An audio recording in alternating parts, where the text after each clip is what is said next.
ಕಾಡಿನಂತಿರುವ ಅಂಗನವಾಡಿಯಲ್ಲಿ ಮಕ್ಕಳಿಗೆ ಪಾಠವನ್ನ ಹೇಳಿಕೊಡಲಾಗ್ತಾ ಇದೆ. ಮಕ್ಕಳ ಜೀವದ ಜೊತೆಗೆ ಅಧಿಕಾರಿಗಳು ಚೆಲ್ಲಾಟವನ್ನ ಆಡ್ತಾ ಇದ್ದಾರೆ.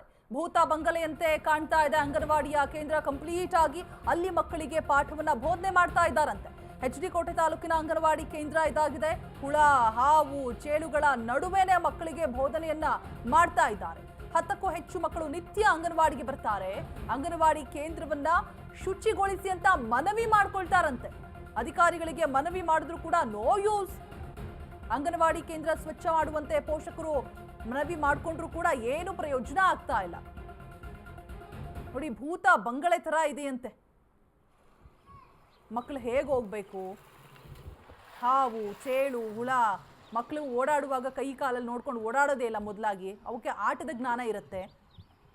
ಅಧಿಕಾರಿಗಳು ಯಾವಾಗ ಬರ್ತಾರೆ ಅಂದ್ರೆ ಏನೋ ಹೆಚ್ಚು ಕಮ್ಮಿ ಆಗಿ ಅವ್ರ ಕುತ್ತಿಗೆಗೆ ಬರುತ್ತಲ್ಲ, ಪ್ರೊಟೆಸ್ಟ್ ಆಗುತ್ತಲ್ಲ, ಆ ಸಮಯದಲ್ಲಿ ಬರ್ತಾರೆ. ನಾವು ಪರಿಹಾರ ಕೊಡ್ತೀವಿ ಅಂತ ಹೇಳ್ಬಿಟ್ಟು. ಬಿಫೋರ್ ದಟ್ ತಗೊಳ್ರಿ ಕಾಲ್ನ, ಸ್ವಚ್ಛ ಮಾಡಿಸ್ರಿ. ಅದು ಅಂಗನವಾಡಿ ತರನ ಇದೆಯೇ?